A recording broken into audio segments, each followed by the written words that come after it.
Semaine sainte, en plein Triduum pascal, une voix s'est éteinte, c'est celle de Christian Toumi. Une voix que vous connaissez, madame, monsieur, les fidèles catholiques du Nord, de la région du littoral. On n'entendra plus la voix du cardinal Christian Toumi. Le cardinal est mort et fidèle à sa tradition, Equinox Télévision lui rend hommage ce soir. Madame, monsieur, le cardinal Toumi, en quelques mots, c'était... Il est né le 15 octobre 1930 à Kikaïkelaki. Il est ordonné prêtre le 17 avril 1966. 13 ans plus tard, il est évêque de Yagua du 6 décembre 1979 au 19 novembre 1982. Archevêque coadjuteur de Garoua du 19 novembre 1982 au 17 mars 1984. Archevêque de Garoua du 17 mars 1984 au 31 août 1991. Archevêque de Douala du 31 août 1991 au 17 novembre 2009. Il est créé cardinal le 28 juin 1988 par son éminence le pape Jean-Paul II. Il décède ce 3 avril 2021 à presque 91 ans alors qu'il était archevêque émérite de Douala. Bonsoir, bienvenue. Merci. Bonsoir, Abbé Etienne Bakaba. Bonsoir Alain Serge et joyeuses fêtes de Pâques par anticipation et joyeuses fêtes, je vais le dire ainsi d'entrée de jeu, de retour vers le Père Céleste de notre Père, son éminence le cardinal Christian Toumi. Oui. Mon premier mot est un mot d'émerveillement. Mourir, retourner à Dieu un vendredi saint, Voilà. alors que nous célébrons la passion de Christ, la mort de Jésus. On va justement Je comprendre crois qu'il n'y a cela. pas un signe plus grand que celui-là pour un grand homme comme celui-là. Voilà, je n'ai pas fini la présentation. Vous êtes vicaire à la paroisse Sacré-Cœur de Passy 2, directeur adjoint de l'effort camerounais, et vous faites partie de la dernière cuvée des prêtres ordonnés par le cardinal Toumi. C'était le 8 décembre 2009, année de sa mise en retraite. La présentation est assez juste parce que je suis un peu des derniers petits-enfants du cardinal, parce que je ne peux pas dire enfant vu mon âge sacerdotal et mon âge naturel. Je fais partie des petits-enfants du cardinal parce qu'il y a de grands enfants qui sont là. Et c'est une marque historique parce que se faire ordonner par un évêque, ça reste quand même quelque chose de marquant dans le ministère d'un prêtre. Je l'ai vu tout petit, j'ai grandi le connaissant comme cardinal et être ordonné par lui, après avoir été admis au séminaire par lui, c'est une grâce pour moi. Et donc aujourd'hui, je dis merci à Dieu qui a mis cette éminente personne sur mon parcours. Éric Pépin Bikaï, bonsoir. Bonsoir Serge, bonsoir. Vous êtes fidèle chrétien catholique, c'est bien cela? Oui, je m'en délecte pas. Voilà. Donc le cardinal Toumi qui s'en est allé aujourd'hui en pleine, comme je l'ai dit, semaine pascale, en plein Triduum pascal. En fait, ce sont les marques des grands hommes lorsqu'ils sont appelés à quitter ce monde. Voyez-vous, dans notre cosmogonie, on entoure souvent le départ de ce type de patriarche avec des signes. Malheureusement, voilà, heureusement pour ce qui est du cardinal Christian Toumi, le signe coïncidait forcément avec une célébration d'une fête religieuse très connue et très courue dans les milieux chrétiens catholiques, notamment catholiques romains. Et ça laisse toujours sans voix. En même temps, ça donne à réfléchir sur la profondeur spirituelle, sur l'engagement social de cet homme d'église qui aura traversé le temps et marqué les esprits. Voilà. Edmond Kamgara, bonsoir. Bonsoir Serge, à la retour. Vous êtes éditorialiste, tout le monde connaît. Vous êtes consultant permanent sur le plateau de la réponse. Mais c'est l'homme d'église que je reçois ici ce soir. Vous êtes, vous connaissez tous les couloirs de l'archidiocèse de Douala, c'est bien cela. Et vous êtes surtout ancien étudiant du cardinal Toumi, vous enseignez la philosophie. Tout à fait, tout à fait. Bon, dit homme d'église, ça peut susciter des commentaires. Oui. suscité beaucoup de réflexions parce que je n'ai pas la soutane. Je ne porte pas la soutane. Mais je dis quand même que vous connaissez tous les Et vous n'avez pas méandres de l'archidiocèse de Douala. Oui, tout à fait. Je connais très bien l'archidiocèse de Douala. Depuis plusieurs décennies d'ailleurs. Oui. Je suis né à Douala, j'ai grandi à Douala. Mais je dois dire précisément, derrière la casquette de l'homme que je suis, du consultant de l'émission Droit de réponse, de l'éditorialiste présent oui. ici du groupe Equinox, pour rester dans l'expression de l'Église, je suis théologien. Je suis théologien catholique et je l'affirme. J'ai été formé à l'école cathédrale de théologie qui a été créée par le cardinal Christian Toumi en 2005, qui est entré en fonction à partir du mois de l'année d'octobre 2006. Je suis de la première promotion de l'école cathédrale de théologie pour les laïcs. J'ai été formé entre 2006 et 2009. Et à la suite de cette école cathédrale de théologie, le cardinal Christian Toumi a réussi à créer l'Université catholique Saint-Jérôme. Mais la pépinière, ça a été l'Institut supérieur des sciences sociales et religieuses. Et je fais partie de la première promotion de l'Institut des sciences sociales et religieuses de l'Université catholique Saint-Jérôme de Douala. Donc j'ai continué ma formation. Après les cathèdres, entre 2006 et 2009, j'ai continué à cet Institut des sciences religieuses et sociales de 2009 à 2013.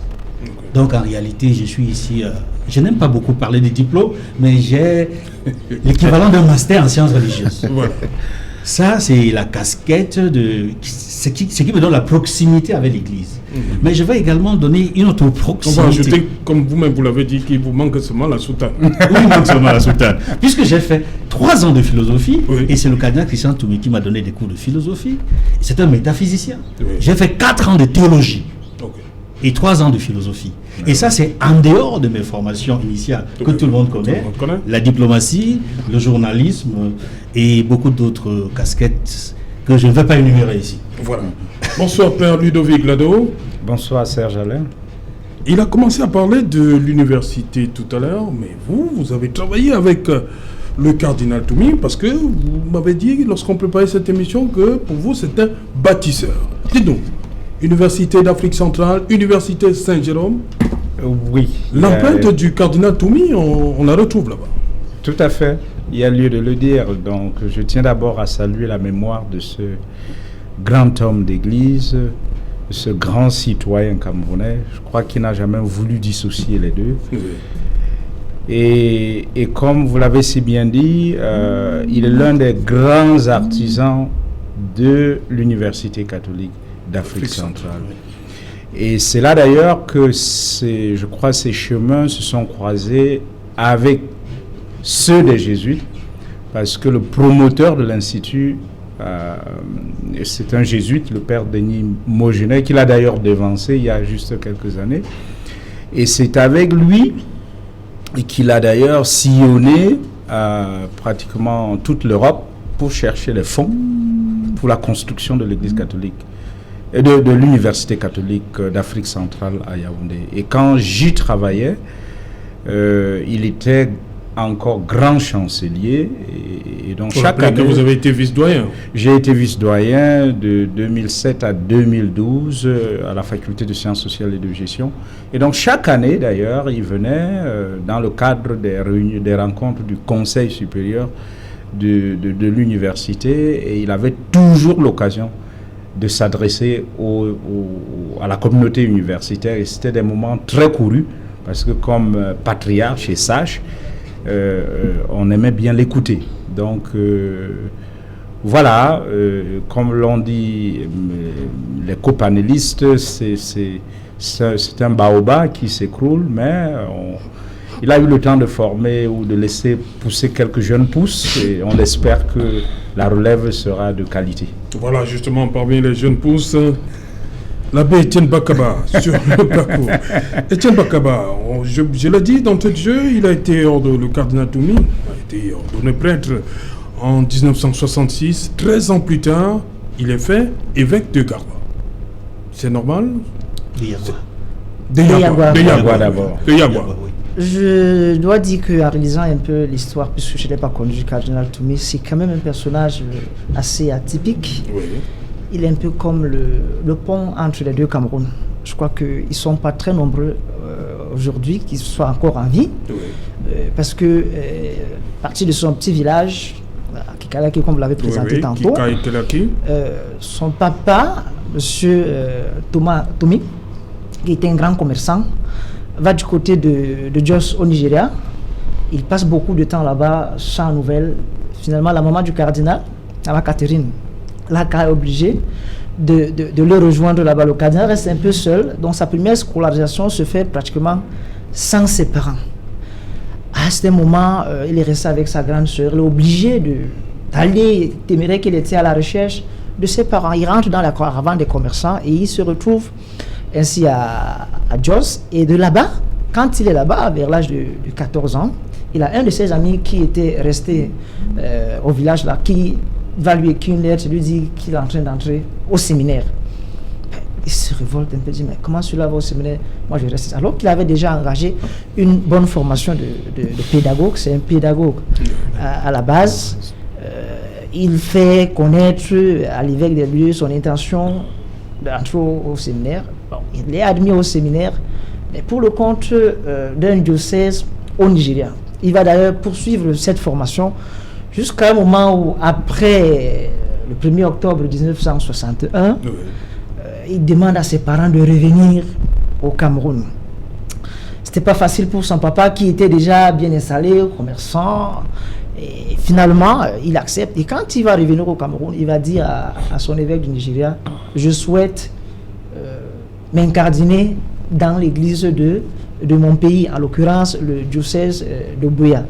À l'époque, ce qui a fait des remous finalement, bon, l'évêque dit, ok, tu pourras y aller, mais à condition que ton évêque d'accueil rembourse les frais de la formation que nous avons supportée ici. C'est comme ça qu'il revient donc dans son pays, le Cameroun.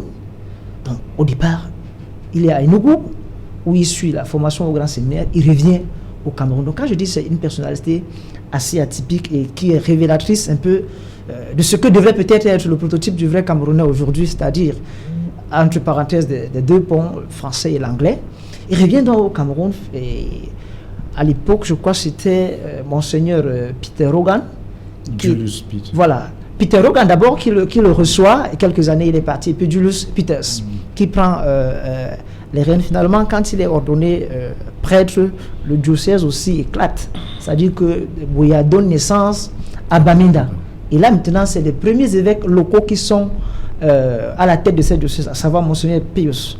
Ah ouais, je pense bien du côté de Buea, et Monseigneur Paul Vezkov du côté du côté de Bamenda. Et c'était pour ne pas le dire, un peu des amis du cardinal. Alors, il pousse maintenant son désir à aller faire des études dans un pays francophone. Parce qu'il voit déjà cette histoire-là où un Camerounais qui est seulement de culture anglophone, alors qu'on parle de référendum dans le grand contexte, son évêque n'était pas très d'accord parce qu'il lui avait trouvé une bourse pour aller étudier à Rome. Il dit, mais je vais à Rome apprendre l'italien. Quand je vais revenir ici au Cameroun, cette langue me servira à quoi, vu le contexte dans lequel nous évoluons aujourd'hui? On essayait de l'envoyer dans une université à Kinshasa plus tôt, mais vous savez, Mobutu avait fermé cette université à cette époque. Finalement, la bourse tombe. Providentiellement, le célèbre Monseigneur Albert Ndogmo est de passage à Buea, et Monseigneur Pius Awa lui fait part de son problème. J'ai mon prêtre là que je voudrais envoyer aux études dans un pays francophone, mais je n'ai aucune attache avec le monde francophone. Qu'est-ce que je peux faire? Et là, Monseigneur Ndogmo, Albert Ndogmo, alors évêque de Konsamba, avait l'habitude d'envoyer certains de ses prêtres en France, notamment à l'Institut catholique de Lyon. Il dit, ok, je peux lui trouver une bourse. C'est ainsi que le cardinal se retrouve donc à Lyon, parce qu'il avait cette envie, dès ce moment-là, d'apprendre la langue française. Il va y valider sa maîtrise en philosophie, et puis quelques années après, il se retrouve à l'université de Fribourg en France, où il va valider sa thèse de doctorat en métaphysique, comme Edmond disait le théologien Edmond. Le théologien, bien sûr, il faut le dire ainsi. Donc, quand le cardinal revient au Cameroun, nous avons déjà 2 diocèses. On le nomme, les 2 évêques de concert, le nomme recteur du grand séminaire Saint Thomas d'Aquin de Bamenda, Bambui, c'est à Bamenda. Et c'est justement de là qu'il partira. Recteur fondateur, il faut le dire, parce qu'il n'y avait pas de séminaire à cette époque-là. c'est de là qu'il partira, qu'il va recevoir sa nomination comme évêque de Yagua, qui aura des connotations politiques à cette époque, parce qu'il se demandait si ce n'est pas si le président Ahidjo n'a pas mis la main dans son affectation, l'envoyer à Yagua pour le séparer de ce qu'il était déjà en train de créer. Le cathète n'est pas la première création du cardinal dans ce sens. Lorsqu'il est recteur du grand séminaire à Bambui, il crée déjà un cercle d'études des chrétiens sous le conseil de ces deux évêques, où on devait former les chrétiens à la doctrine sociale de l'Église. Et quand on parle de la doctrine sociale de l'Église, c'est un certain éveil, parce qu'un chrétien qui n'est pas formé à la doctrine sociale de l'Église ne peut pas comprendre le fonctionnement de certaines choses, ne peut pas apporter, comme M. Edmond là, un éclairage religieux sur des questions sociales, par exemple. Et donc, de ce groupe qu'il a créé, on va encore retirer un des mentors pour en faire un ministre de la République. Le cardinal considère donc que son affectation à Yagua, c'est comme une sorte d'exil. Et il est à 2 pas de refuser.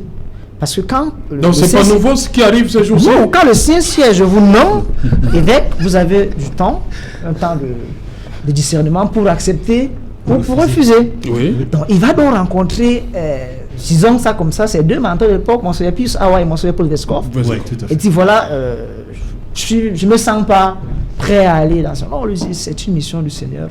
Reçois-la comme telle. Et après 3 jours de jeûne et de prière, il accepte. Alors le nonce rend la nouvelle publique. Voilà comment être parvenu. Il se retrouve donc à Yagua en 1979. Père Lado, on doit, même à l'église, on accepte de servir partout. On appelle, non? Pourquoi considérer ça comme... Est-ce qu'on va parler d'affectation disciplinaire? C'est ce qu'il a voulu nous faire comprendre, hein, l'abbé Bakaba. Lorsque Monseigneur, le cardinal Toumi, on va l'appeler comme ça, on est habitué. Hein, mais oui. Il part, il pense, il trouve que l'envoyer à Yagua, c'est l'éloigner de ses... Oui. De son diocèse. De son diocèse. Oui. Des siens. Bon, je Est-ce qu'on n'est pas appelé à servir partout?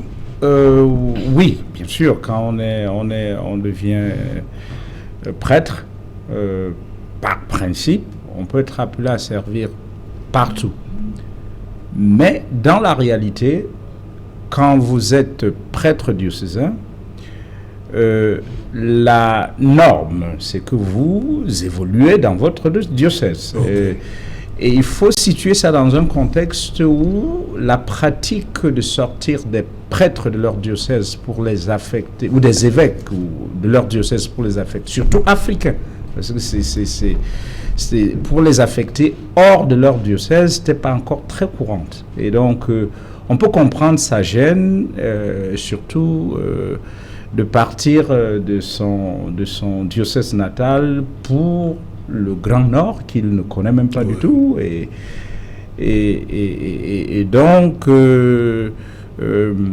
ça c'est une chose. La seconde, c'est que on peut refuser une nomination d'évêque, et ça arrive de plus en plus d'ailleurs en Occident, où beaucoup de prêtres, un certain nombre, refusent d'être évêques. Mais comme l'a dit l'abbé Étienne, bon, si on ajoute à cela le fait qu'il n'était pas tranquille par rapport au motif, eh bien, il voulait voir clair, ainsi de suite, surtout que, encore une fois, c'était dans un contexte politique pas très tranquille. On sait que pour certains évêques en ont souffert. Eh bien, on peut comprendre donc qu'il ait hésité. Oui. Mais en fin de compte, eh bien, il accepte, il part. Et c'est devenu pratiquement une norme, si vous voulez, dans une certaine mesure. C'est devenu pratiquement une norme au Cameroun qu'on peut prendre n'importe qui, n'importe où, et le balancer évêque ailleurs, hors de son diocèse. Et je crois que c'est une très bonne chose, parce que, comme l'a dit l'abbé Étienne, il a eu si vous voulez, cette grâce de faire vraiment le pont entre le Cameroun, s'il faut l'appeler ainsi, francophone, et le Cameroun anglophone. Et j'espère que pour honorer sa mémoire, on on travaillera à résoudre ce problème, cette crise anglophone, rien que pour honorer sa mémoire, parce que comme on le sait, il a beaucoup, c'est peut-être ça qu'il a aussi épuisé dans sa vieillesse, il portait ça comme un poids, il voulait vraiment qu'une solution soit trouvée.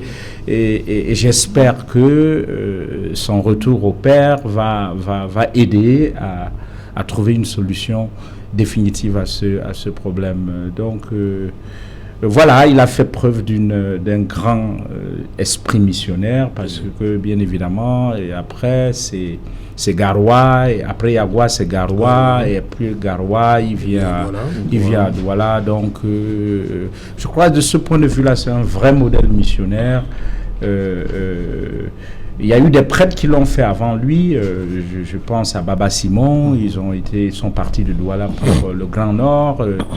Et je pense à Jean-Marc Ella, ils sont partis de Yaoundé pour le Grand Nord pour faire une expérience missionnaire. Et je crois que pour les prêtres, de ce point de vue-là, c'est un véritable modèle de mobilité missionnaire. Voilà, mobilité missionnaire. Edmond Kamguia, il est parti, mais il est quand même évêque.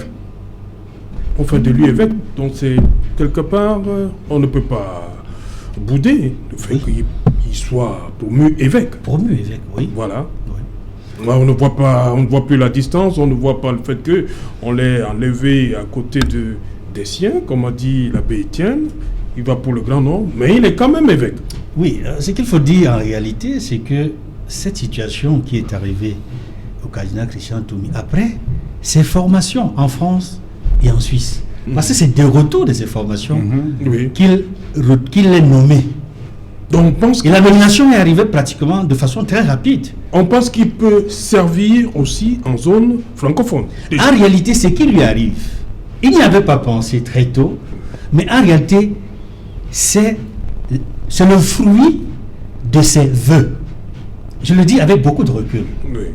De ses vœux personnels. C'est plus tard qu'il comprendra cela ainsi. Parce que j'ai eu une proximité avec lui, avec le cardinal Christian Toumi. Je le dis pourquoi? Parce qu'il se retrouve dans une situation où il est évêque anglophone, dans un diocèse francophone. Et il me semble que dans l'histoire de ce pays, il est le premier évêque anglophone qui se retrouve, qui est nommé dans un diocèse francophone. Il doit remplacer pratiquement, les Blancs, entre guillemets. Il y avait une congrégation là-bas qui assurait tout. Et quand je dis que cela est la suite des vœux, qu'en réalité, en tant que prêtre, il a souhaité, mais ça lui retourne comme un cadeau. Mais ce cadeau, il ne l'a pas vu venir. Parce que il a émis le vœu à ses évêques quand il était en formation, qu'il veut aller étudier dans des régions, dans des pays francophones, pour mieux comprendre l'autre langue du Cameroun, le français. Et c'est comme ça qu'au détour, un hasard ou une coïncidence le met sur le chemin de Monseigneur Albert Dormeau, qui a ses entrées en France, à Rome et un peu partout, qui lui permet d'avoir une bourse qui l'habilite à faire des études à l'Université catholique de Lyon, et ensuite, en Suisse, où il fait sa thèse de doctorat. Donc, quand il revient de ses formations, mais il s'exprime très bien en français. Très bien en français. Ça, il ne peut pas le nier. Il dit, il se rend compte après qu'il n'avait pas vu venir cela. Il se rend compte que finalement, j'ai demandé à aller étudier en français, maintenant me mettre dans un diocèse francophone. Je ne l'ai pas demandé, mais c'est arrivé. Je pense qu'il a pris ça avec beaucoup de... Il a apprécié cela par la suite. D'abord, il était inquiet, il avait des doutes. Il croyait que c'était une façon de le sanctionner, entre guillemets. Mais il n'y avait pas de raison à ce que ce soit une sanction. Puisqu'il est prêtre, il est nommé évêque. Et ce n'est pas n'importe qui le nomme évêque. C'est le pape Jean-Paul II.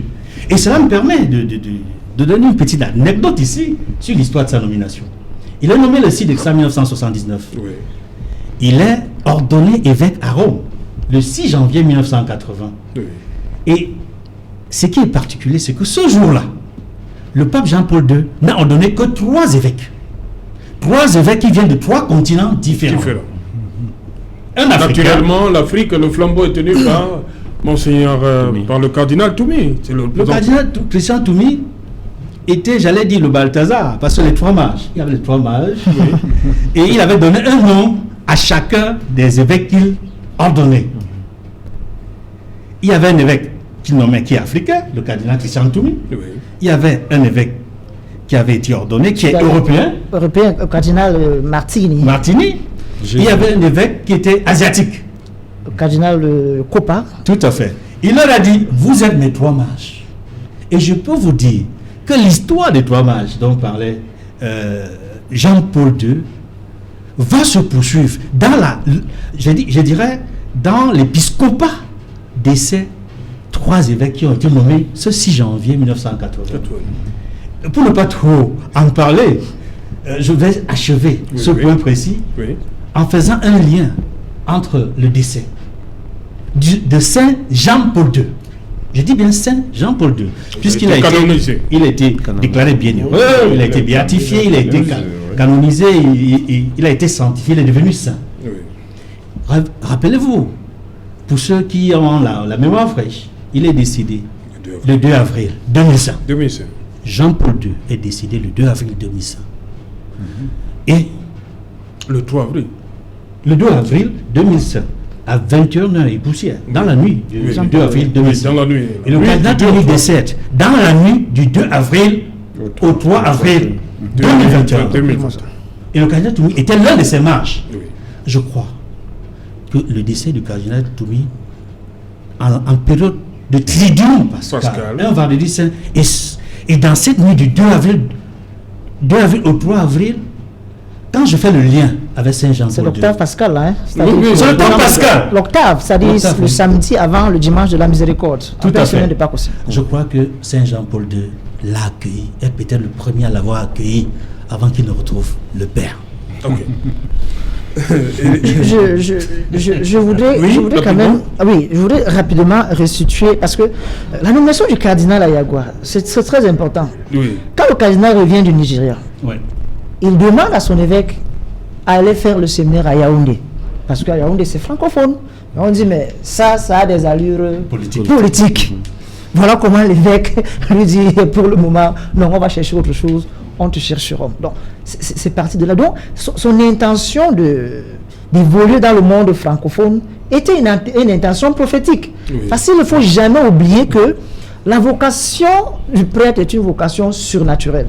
Parce que parfois, on s'imagine qu'on fait les choses par soi-même, mais on doit s'asseoir en homme de foi et lire la main de Dieu dans notre parcours. Et je dois le dire ici, le parcours du cardinal Christian Toumi avait quelque chose de divin en son temps. Ok. Parlant justement de parcours, après Yagwa, il va à Garoua, évêque coadjuteur, il va rester à Garoua, une fois de plus, avant d'arriver à Douala. Pour dire, il va rester en zone francophone. Oui, c'est... Jusqu'à de la nuit du 2 au 3 avril 2021. Oui. Il n'est plus jamais rentré servir en zone anglophone. Anglophone. Peut-être quand on va aborder la dimension politique de ce parcours, on comprendra pourquoi. Mais il faut également dire que cette nomination dans ces zones, d'abord reculées et puis des grandes agglomérations comme Douala, présageait un peu à cette culture du cardinal à pouvoir un peu dompter toutes les péripéties qui se forgeaient devant lui. Parce que tout à l'heure, vous avez évoqué Yagwa, et à l'extrême nord, en 1979, il est évident que c'était un diocèse où il y avait tout était à refaire, forcément, en termes d'imposer une culture chrétienne locale. Et le diocèse est très jeune. Voilà. Et puis, c'était la période du second synode de Rome, où il fallait forcément mettre l'accent sur l'inculturation à l'intérieur de l'église. Il y va comme un pionnier. Mais il trouve également un travail formidable abattu par Simon Péquet, le père Simon Péquet, qu'on appelait de manière Baba Simon. Donc, il s'appuyait sur ce travail-là, notamment dans ces montagnes de Guéridis, pour pouvoir un peu essayer de pouvoir implémenter cette vision, notamment de ce séjour de Yagwa, ou alors de l'extrême nord, est né les velléités de l'archevêque métropolitain actuel de Douala, parce qu'il fut son étudiant à cette époque dans cette partie du Cameroun. Garoua également est plein de symboles, parce que nous sommes là dans un espace qui est fortement islamisé. Donc l'arrivée de Monseigneur dans cet espace aussi permettait à ce que les chrétiens essayent un peu d'avoir un ancrage dans cet espace qu'on a comme... Parce qu'à l'époque, on avait comme besoin, lorsqu'on parlait du Nord, on se référait forcément aux conquêtes d'Ousmane Dan Fodio et on croyait forcément que c'était un peuple qui était assez homogène. Et pourtant, c'est l'un des espaces au Cameroun où on a une certaine hétérogénéité en termes de composition sociologique. Il n'y a pas que les peuples, il y a une panoplie de peuples. Ça va des Mada aux Mafa, en passant par les Giziga, les Fali, ainsi de suite, qui ne sont pas des peuples forcément musulmans, qui sont à un moment qui étaient considérés comme étant des peuples animistes, mais au fur et à mesure que les différents plats se sont succédés à l'intérieur de cet espace-là, ces peuples ont vu leur idéologie changer d'animisme forcément à chrétien, avec d'autres congrégations également qui ont pu sur eux, qui ont pu s'installer. Donc, le cardinal bénéficie de ce travail de pionnier-là pour essayer de ramener ceux-là qui s'estimaient animistes, qui n'avaient pas le chemin vers l'église, notamment l'église catholique, à rentrer dans la maison. Donc, il a fait ce travail. Et puis, en 91, il a affecté à Douala. Vous savez, Douala la frondeuse, comme on a coutume de dire, Bangui la coquette.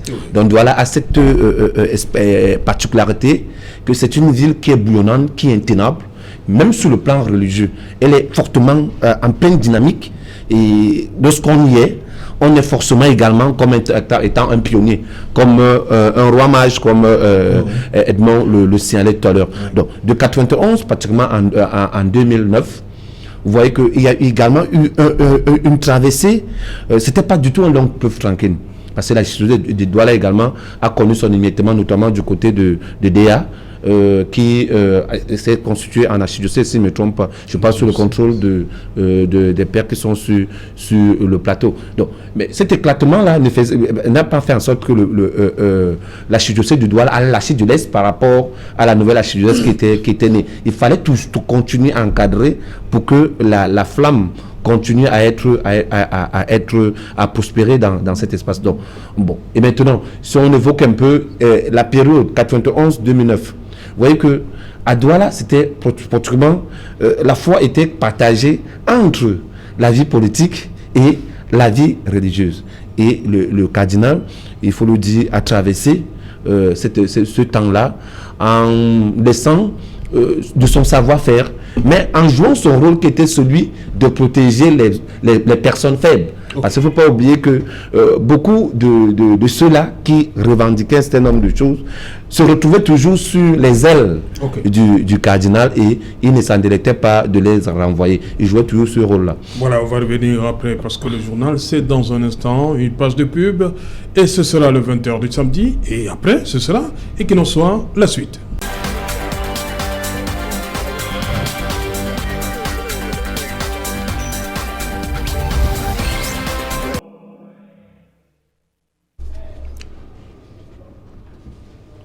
Retour sur le plateau et qu'il en soit spécial, cette édition consacrée à la disparition de l'archevêque, l'évêque émérite de la ville de Douala, Monseigneur Christian Wigan Toumi, pour parler de cette actualité qui fait débat depuis ce matin. Ils sont là, qui veut parler de cette affaire. C'est-à-dire que ces images qui choquent, qui font le tour du monde. Les débats sous les chaumières, on en parle. D'abord sur les circonstances, l'abbé Pierre Bakaba. Étienne Bakaba. Les circonstances de la disparition du cardinal Toumi. Jeudi dernier, lors de la messe chrismale, Monseigneur Samuel Klida, l'archevêque de Douala, a passé un communiqué de part à son vicaire général, Monseigneur Dieu de Bokmis. Il nous annonçait de prier ardemment pour son éminence, le cardinal Christian Toumi, qui était admis sous soins intensifs dans une clinique de la place. À l'évêché, il y a quelques prêtres qui habitent avec l'évêque et donc qui ont été organisés en communauté. Et chaque prêtre allait passer la nuit au chevet de son éminence le Christian cardinal Toumi pour prier, et puis le matin il revenait faire le point au petit déjeuner aux autres. Il se trouve que dans la soirée de vendredi hier, le cardinal a demandé à revenir dans ses appartements privés avec le hockey des médecins qui pensaient déjà que son état était miraculeusement stable. Mais vous savez, quand quelqu'un part, généralement, il nous fait croire qu'il se sent déjà bien, alors qu'en fait, c'est le dernier moment. Alors, il a été admis dans la soirée d'hier dans ses appartements.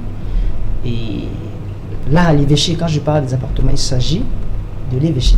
Ce qu'on voit, la scène qui a malheureusement été mise sur la scène publique se déroule à l'évêché. Dans la chambre de l'archevêque émérite, il y a un médecin qui est personnel de la clinique en question. Il y a un infirmier qui est personnel sanitaire d'une de nos formations sanitaires, donc des hôpitaux catholiques. Il y a un séminariste que je voudrais saluer ici, le jeune séminariste à Tangara, qui est en stage chez le cardinal jusqu'ici et qui a puisé toutes les bénédictions que vous pouvez imaginer qu'on peut prendre autour d'un vieillard qui est malade. Je n'entre pas dans les détails. J'espère que ce sera pour lui un signe salutaire pour sa vocation. Il y a David, qui est pratiquement le fils du cardinal, qui a été enlevé avec lui le 5 novembre, voilà, dernier de les séparatistes. Donc, lorsque nous sommes là, donc il y a la dernière prière qui est faite, les prêtres vont se reposer parce qu'il y a un personnel médical qui est là, sauf que autour de minuit, 1h par là, le père s'en va. Et quand il s'en va, malheureusement, celui qui a fait la vidéo, il essaie d'exprimer qu'il voulait justifier le pourquoi de sa nuit hors de son cadre familial à son épouse.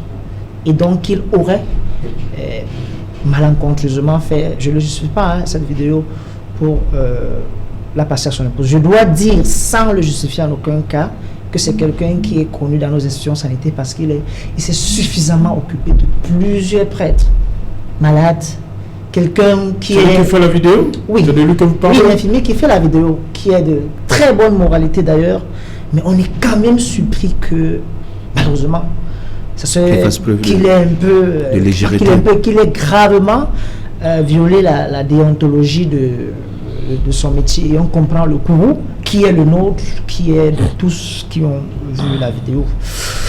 Je ne vais pas l'amener au confessionnal pour lui donner l'absolution. Je crois que malheureusement, pour un cas comme celui-là, puisqu'on est dans un cadre professionnel, la justice doit faire son travail. Nous avons vu les sorties des différentes personnalités et ceux qui s'en indignent. Malheureusement, c'est arrivé comme ça.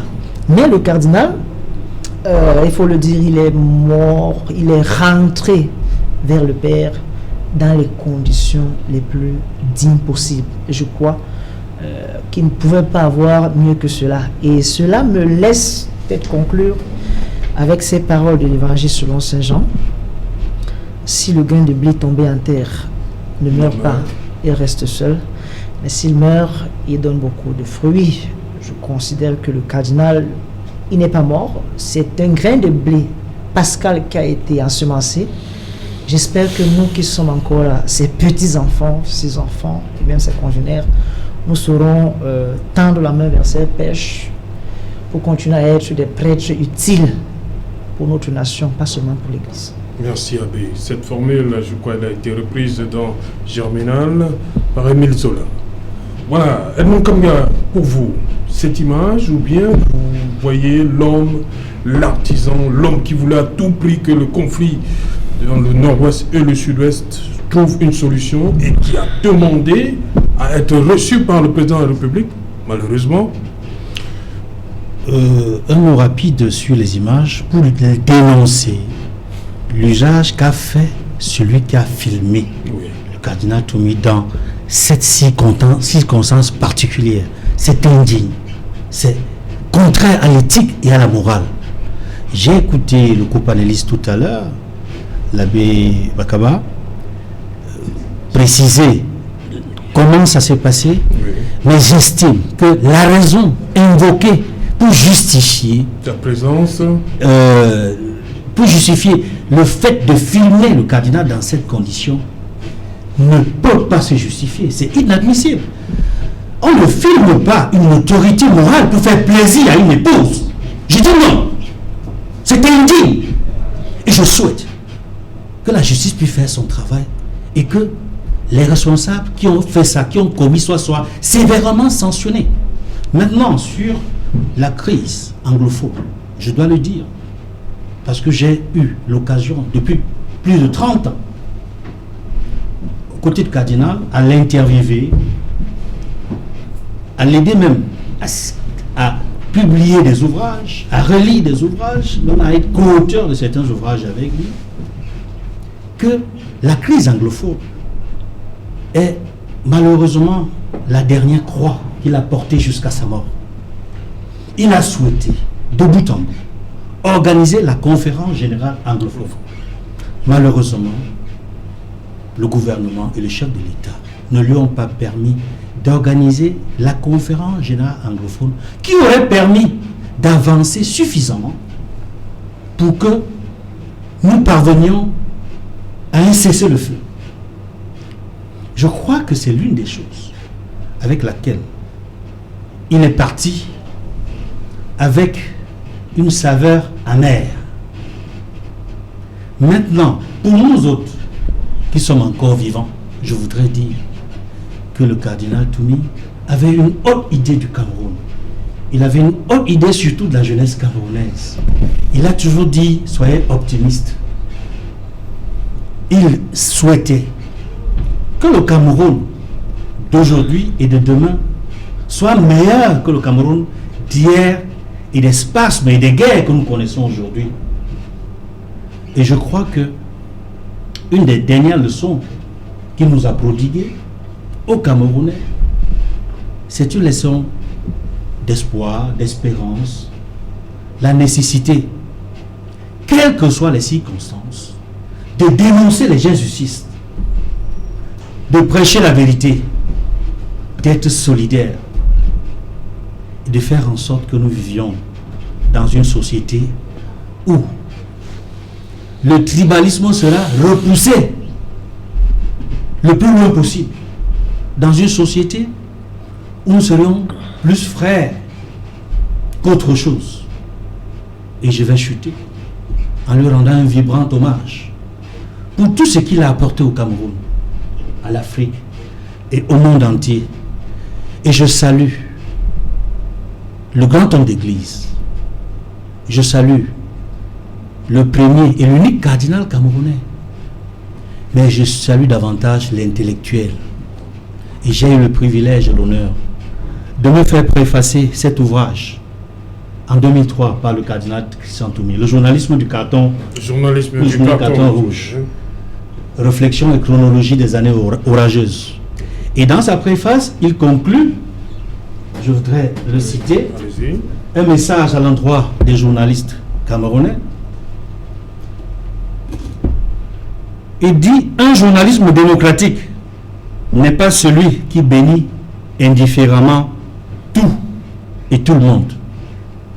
C'est au contraire un journalisme qui prend parti pour la vérité. Fin de citation. Merci. Merci. Voilà, d'abord Éric Pépin-Bikaï sur cette situation malheureuse qui vient alourdir encore la peine. Ces images depuis le matin. Elle peut être malheureuse parce qu'elle arrive pendant un moment aussi difficile au départ du cardinal émérite Christian Toumi. Mais il faut également ne pas s'asséner de dire que ces types de pratiques sont devenues monnaie courante dans notre société depuis l'arrivée des smartphones. Bon nombre de nos compatriotes se baladent dans des lieux de tristesse pour essayer d'immortaliser ce qui est en fait, on peut inscrire ça comme étant ce qui n'est pas immortalisable. Et cette culture a tendance à se généraliser et à participer un peu du culte de la banalisation de la mort, ou alors de la banalisation de la peine. Et je pense que c'est dans cette optique que l'infirmier personnel du cardinal Christian Toumi s'est retrouvé en train de filmer un corps inanimé d'une personnalité éminente et respectée comme la posture du cardinal. Vous avez suivi l'abbé tout à l'heure. J'ai suivi la communication de... Oui, il était pour donner des explications à son épouse. À suivre la vidéo, parce qu'il y a un audio qui s'accompagne de ces images, on avait comme l'impression que le justificatif qu'il donne et qui a été relayé par l'abbé Étienne tout à l'heure ne semble pas être collaboré avec la réalité du son qui vient derrière, qui accompagne l'image. On avait comme l'impression que pour lui, il fallait justifier que le cardinal est bel et bien mort. Et il fallait les images. Parce qu'il évoque des paroles très douloureuses, telles qu'il faut la corde pour attacher. Sont des paroles très violentes. Au sortir de là, je pense que la justice camerounaise va prendre ses responsabilités et essayer de dire du droit sur ce cas-là. Et il faudrait justement qu'on arrive à éduquer nos congénères du fait que il faut qu'ils arrêtent de filmer les corps. Ils arrêtent de se balader pendant les périodes douloureuses dans les lieux de douleur pour filmer les corps. Parce que c'est une pratique qui a tendance à se généraliser. Lorsqu'on vient assister des gens qui ont perdu un être cher, on les assiste en pleurant. On ne les assiste pas en essayant d'immortaliser un corps inanimé. Donc, je vais sortir par là, mais également, n'est pas évoqué le fait que évoquer également, le temps pour moi, le fait que le cardinal a laissé un peu l'image d'un goût amer pour un certain nombre de concitoyens, parce que l'abbé l'a évoqué tout à l'heure, son statut de pont entre deux Cameroun, c'est-à-dire Cameroun francophone et Cameroun anglophone, de par le message qu'il a véhiculé, la théologie qu'il a appris. Au fur et à mesure que le temps soit passé, on a eu comme l'impression qu'il est resté inaudible par rapport à ce qu'il voulait pour le Cameroun.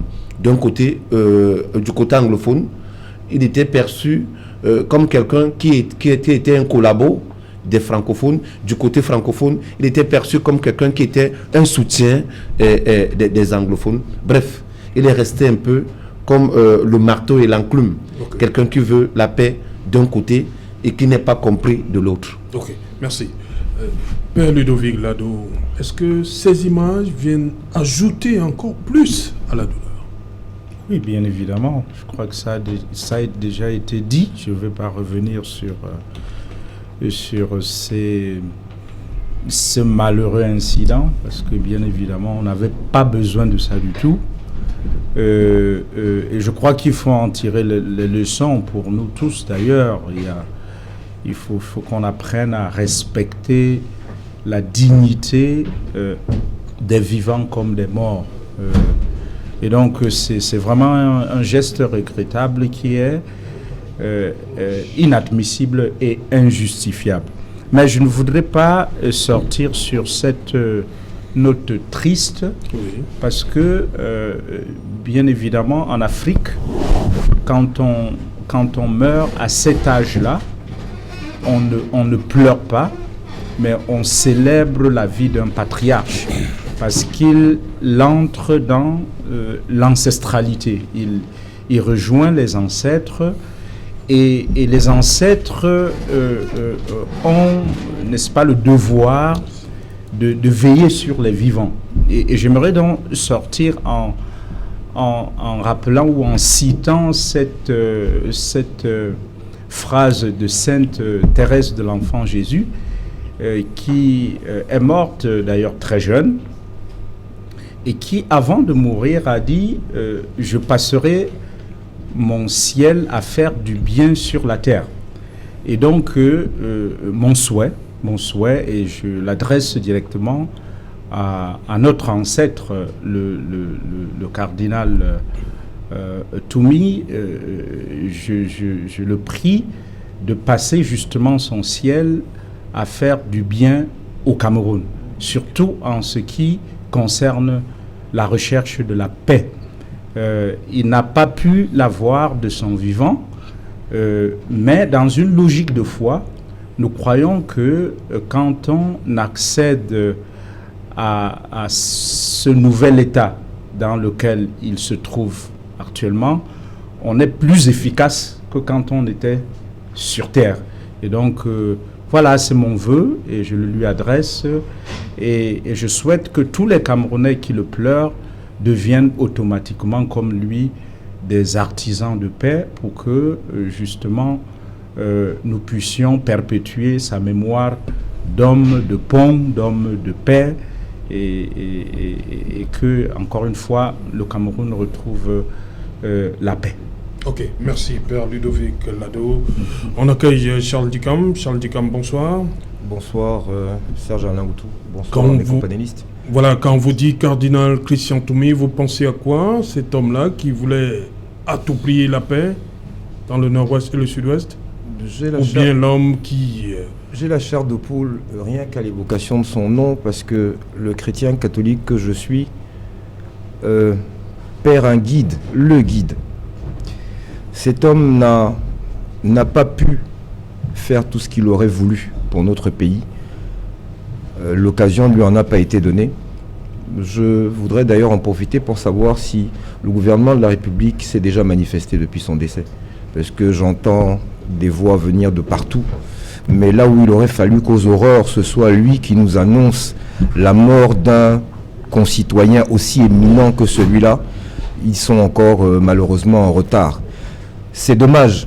Ce pays tue ses propres enfants. Quand je dis il les tue parce qu'il ne les utilise pas à bon escient. Voici un Camerounais parmi les Camerounais, mais pas des moindres, qui a voulu donner à son pays tout ce qu'il a reçu de lui. Et je voudrais ici... tout est politique dans la vie, donc que personne ne me dise que je fais de la politique, parce que tout est politique. Tous les actes que nous posons sont politiques. Si M. Paul Biya avait un jeu de cartes, qu'il sache qu'il vient de perdre un de ses as. Parce que je pense sincèrement que s'il avait été permis au cardinal d'aboutir dans le projet qu'il avait, nous n'en serions pas où nous en sommes aujourd'hui. Je ne pourrais ne pas évoquer le sujet avec lequel vous avez terminé tout à l'heure. Dommage, l'abbé est parti, mais je voudrais dire à l'abbé que si jusque-là ce monsieur faisait preuve d'une certaine probité morale, ça devait simplement être dans la cour de la cathédrale. Parce que si son épouse avait besoin qu'il lui envoie des photos pour lui dire où il est, ça veut dire que sa probité n'était pas reconnue chez lui à la maison. Non, que la justice fasse son travail et qu'il soit puni avec la plus grande sévérité. Franchement, je ne sais pas quelle aurait été ma réaction s'il avait été en face de moi. Mais peut-être que si ça s'était passé à la cathédrale, eu égard à l'environnement, je lui aurais accordé mon pardon. Mais le pardon n'exclut pas la justice avant. Jacques Baboula, bonsoir. Bonsoir, Serge. Voilà, le cardinal Toumi était président de la commission numéro 6 lors du grand dialogue national du 30 septembre au 4 octobre 2019 à Yaoundé, président de la commission numéro 6, celle du désarmement, démobilisation et réinsertion des ex-combattants, entre autres chantiers. Et vous l'avez suivi, il y a aussi eu ce projet-là, la conférence générale anglophone. Que de chantiers inachevés pour le cardinal Toumi. Oui, que peut-être pas de sa faute, hein? Je pense que en tant que prélat, il s'est battu également en tant que militant pour la justice, militant pour la paix, militant pour l'unité de ce pays, mais incompris parce que venu d'un monde spirituel, et il devait faire face à un monde politique dans lequel des enjeux énormes se jouent.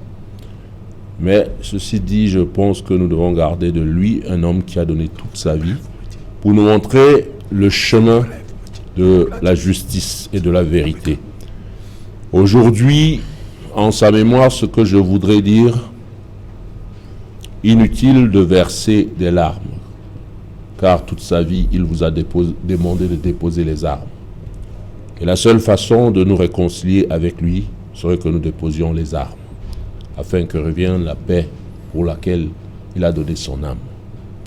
Alors, si tous ceux qui ont pris les armes aujourd'hui ont conscience que cet homme était la cheville ouvrière de notre unité nationale, de notre paix, je crois que en la mémoire de celui qui a donné toute sa vie pour ramener les fils et les filles de cette nation sur la même table, dans une entité une et indivisible, je crois qu'il est grand temps que ceux qui ont pris les armes les déposent. Voilà.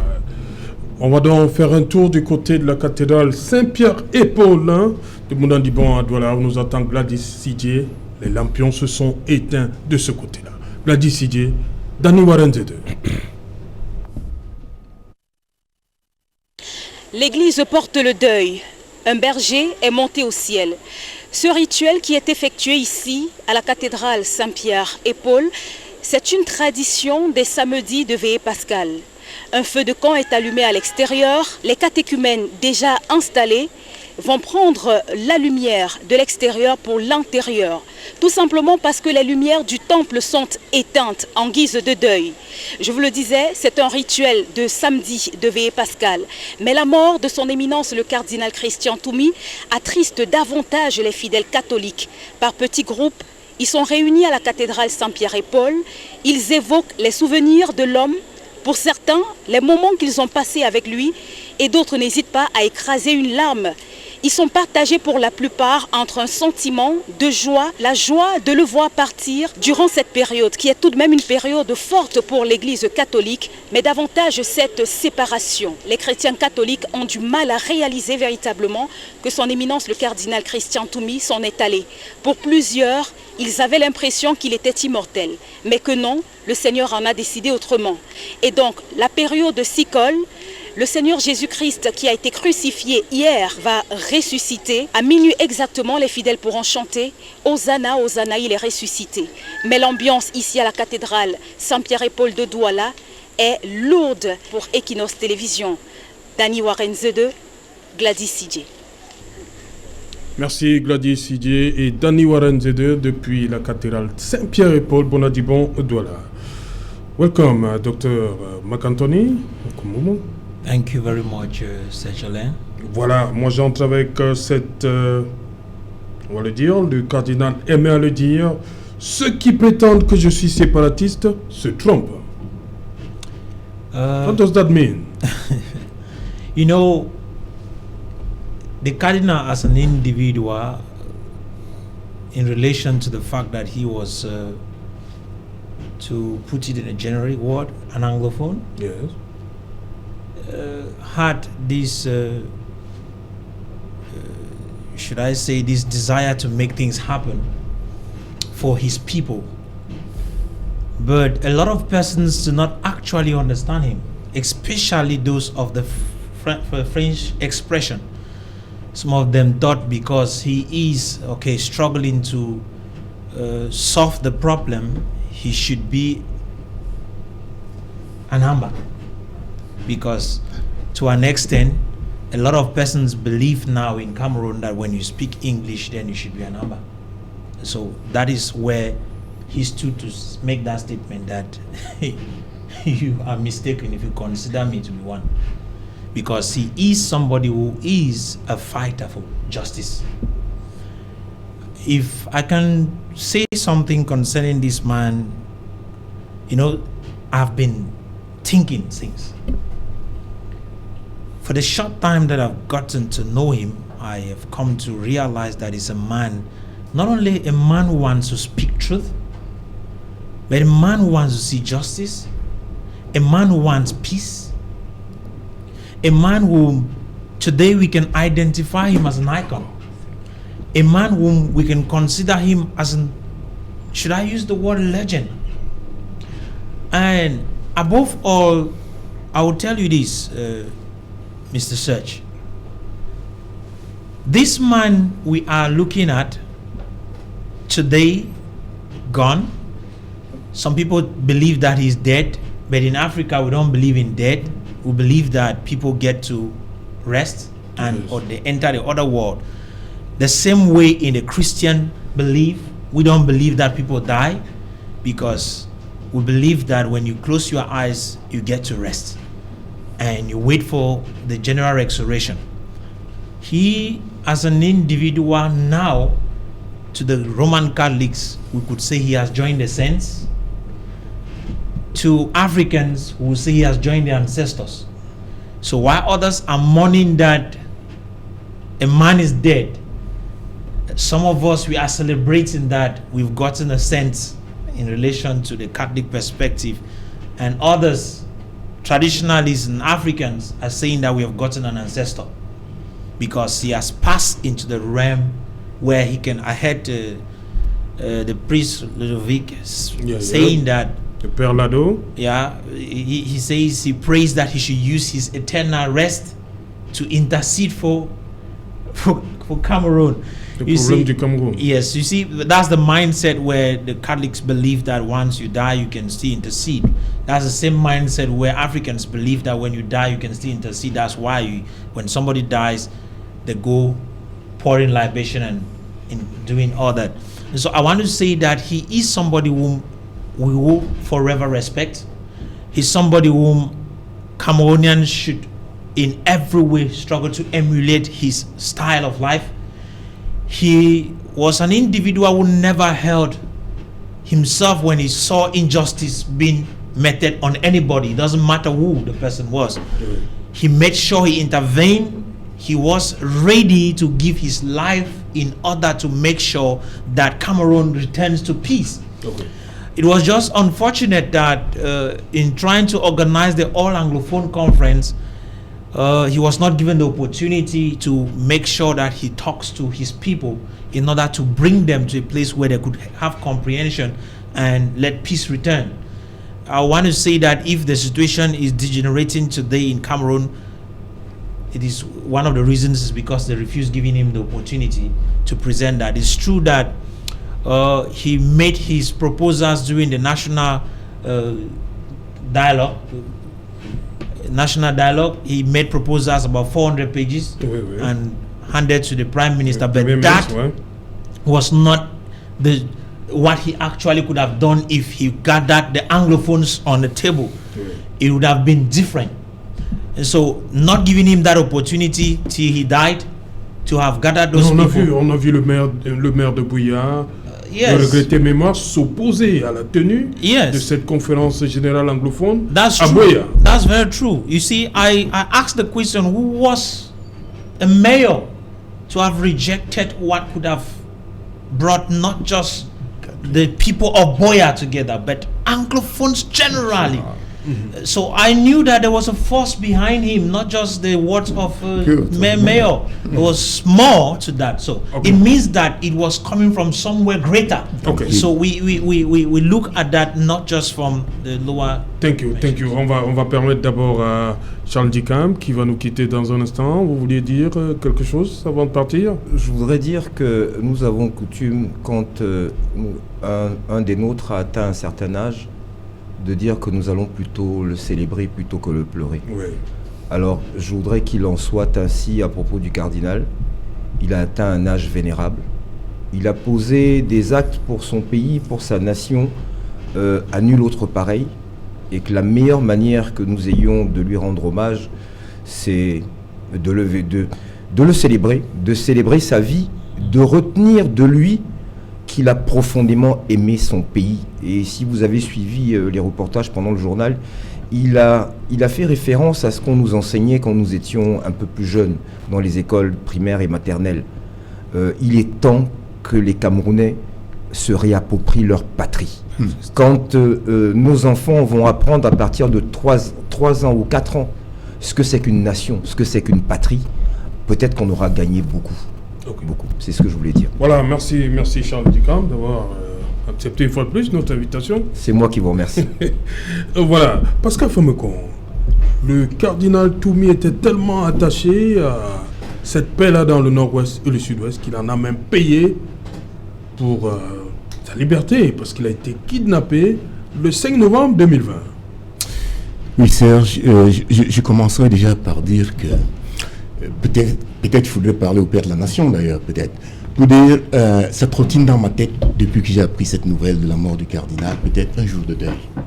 Parce que là, un jour de deuil national, parce que nos jeunes manquent de repères. Voilà un repère. Je peux vous dire, Serge, la première fois que je rencontre cet exemple, ce monument camerounais, la première fois que je le rencontre, je vois en lui, je le vois devant moi, un jeune, mais dans un corps qui a vieilli. Donc je vois un jeune homme. Et je vois une réalité que le Cameroun manque à percevoir. Déjà que nous sommes de deux obédiences religieuses différentes. Il est catholique, je ne suis pas catholique. Mais il m'écoute, nous conversons, nous prions ensemble. Et je vois cet amour, ce goût de la justice, je vois un homme de Dieu. Et l'exemple se pointe juste quelques temps après. Nous sommes en train de converser et de prier. Je vois une jeune femme qui insiste. Non, je dois te voir, cardinal. Non, je dois te voir. Et finalement, il me dit, écoute un peu, Pascal. Je dois d'abord la voir. Ce bébé qu'elle tient en main, il est un peu malade. Et si je te dis le témoignage de cette femme, cet enfant, elle a cherché des années et des années. Et finalement, après avoir prié, elle a eu cet enfant. Cette femme ne veut pas entendre parler d'hôpital. Parce qu'elle voit dans le cardinal l'homme qui lui a donné l'enfant. Et directement, j'ai vu dans la Bible une image très forte. Un prophète appelé Élisée, qui une femme très, très riche. Il permet à cette femme d'avoir un enfant. Et quelque temps après, cet enfant meurt. Pendant que tout le monde... Les troupes de pleureurs, de pleurnicheurs sont tout autour, inclus son mari. Elle dit aux gens, elle se lève et dit, je m'en vais quelque part. Son mari est surpris. Elle dit, tout est parfait, il n'y a pas de problème. Emballez-moi l'enfant. On emballe l'enfant, elle ramène l'enfant, elle met entre les mains d'Élisée. Et l'enfant retrouve vie. J'ai vu cette même image dans ce temps. J'ai dit, nous avons perdu quelqu'un de grand. Nous parlons de célébrer. Nous pouvons dire qu'on peut célébrer un grand Camerounais. À part ce côté de la jeunesse, parce que c'est vraiment un problème, Serge, je peux te le dire. Je me rappelle le 6 août. Peut-être toi qui parles, tu l'as oublié. Tu m'as appelé à inviter un programme ici à la télévision. C'était le 6 août 2020. Et qu'est-ce qui se passait ce jour-là? Il y avait un pasteur, j'ai dit un bandit. Un bandit qui a intégré l'église et qui s'est fait appeler pasteur et qui demande aux jeunes de ne pas aller composer le BEPC. Voilà le sujet qu'on avait ce soir-là. Ouais. J'étais prié de Yaoundé, est-ce que je peux t'envoyer quelqu'un pour me remplacer? Tu as d'abord dit oui, quelques temps après tu me dis non, ma hiérarchie s'oppose. Si c'est un pasteur d'église réveillé, ce sont tes propres mots, je l'ai en prise d'écran. Je te le dis, Serge. Ça, c'est un problème, je vais te dire. Non, voilà un grand homme. Enfin, je vais te dire pourquoi. C'est un grand homme qui transgressait ces barrières religieuses jusqu'à la culture africaine. C'est pour ça que je dis, voilà un Camerounais complet qu'on vient de perdre. Parce que beaucoup aujourd'hui qui parlent de Jésus, qui parlent de chrétiens, vont te dire, le blanc nous a apporté l'amour de Dieu. Mensonge. Avant que le blanc n'arrive, nous aimons Dieu. L'Afrique aime Dieu. L'Afrique a sa culture. Nous aimons peut-être même mieux Dieu qu'eux-mêmes. Oui, je ne sais pas si tu veux compléter, mais je voulais peut-être d'abord chuter pour dire qu'en lui, on perd justement ce jeune qui prend l'église et la porte à la portée de tout le monde. Je peux te dire, Serge, Jésus, si tu veux, je te le dis, en termes que les jeunes aiment, un shogar. C'est un shogar. Je suis un viveur. Moi qui te parle, je suis chrétien. Je roule dans l'une des plus belles voitures de Douala, je peux te le dire sans doute. Pourquoi? Parce que Jésus est un shogar. Jésus, pourquoi il est shogar? Il dit, quand tu jeûnes et tu pries, mets ton plus beau costume, parfume-toi. Quand il rencontre cette femme-là, elle est prostituée au plus, alors que les disciples sont dépassés. Donc ce type que nous suivons, il parle même aussi avec les prostituées. Mais Jésus vient lui apporter. Voilà cette belle femme, jeune femme que les hommes sont venus tromper année sur année. Elle est dans la prostitution, elle va au puits dans la nuit. Merci. Jésus vient la retrouver, Serge. Oui, donc je dis, en lui, nous avons perdu un exemple, un monument de la jeunesse pour attirer la jeunesse vers Jésus. Ok, merci Pascal. Bonsoir Raphaël Ndougo. Bonsoir Serge Alotou, bonsoir aux compagnonnistes, bonsoir à ceux qui sont passés ici avant nous autres. Raphaël Ndougo, voilà, j'ai dit tantôt, le cardinal Toumi, il arrive... il est archevêque de Douala le 30 août 91, ce qui correspond à l'histoire du Cameroun, ce qu'on a appelé les années de braise. Et vous savez qu'à une certaine période, il n'était pas en odeur de sainteté avec le pouvoir de Yaoundé.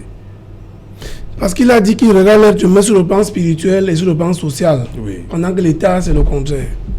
C'est ça qu'il a dit il y a un an exactement, lorsqu'il avait été accordé son interview à la chaîne nationale, alors que le président venait lui faire confiance dans le cadre de la commission de suivi des recommandations du Grand Dialogue national.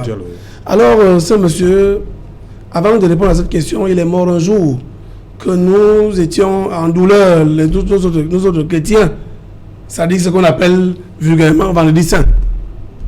Il est mort sans trop de bruit, on n'a pas entendu qu'il était trop malade. Il est mort à un certain âge. Ça dit que je crois qu'il a atteint un siècle. Parce que quand on regarde quand même les hommes de cet âge-là, l'acte de naissance n'était pas facilement établi dès qu'il a la naissance. Donc il avait atteint... Non, on va pas aller... Je voudrais dire... On s'en tient. 1930, ça fait 91 ans si justement, en octobre. Il va pratiquement un siècle. D'accord. Oui. Restons sur 90 ans. Nous restons là, mais nous sommes bantous. Oui. Et nous sommes africains, on comprend bien les questions. Donc ce monsieur est mort comme ça, là, tranquillement. Beaucoup, et moi aussi avec, nous pensons que c'est un saint. Généralement, nous parlons des saints quand ils sont déjà morts. Même dans la Bible, tous les saints, ils étaient déjà morts. On n'a pas eu l'occasion de parler de cet homme de son vivant. Peut-être nous autres, on a bien voulu reprendre ses propos. Maintenant, sur votre question, concernant les années de Blaise, effectivement, c'est pour cette raison qu'il avait une autre vision pour le Cameroun, parce qu'il a vécu ça ici, à Douala. Ce que les autres ne comprenaient pas? Ce que beaucoup n'ont pas compris. Et je pense même qu'il n'a pas été compris par beaucoup de Camerounais. Que ce soit au niveau, aux instances supérieures, que ce soit même par ses pairs. Il n'a pas été compris.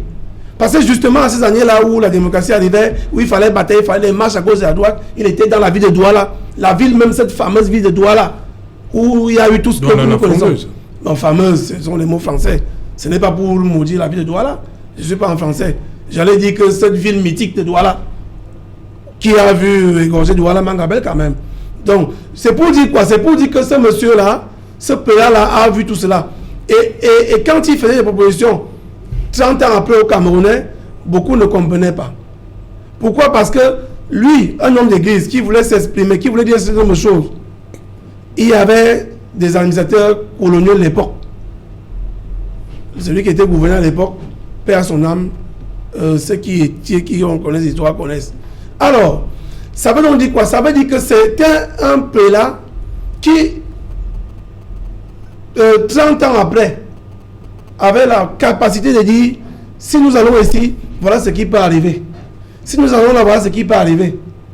Malheureusement, je dis, continue de dire malheureusement, nous allons simplement le citer au passé maintenant. Alors, est-ce que véritablement, nous pouvons tirer des leçons de par sa mort?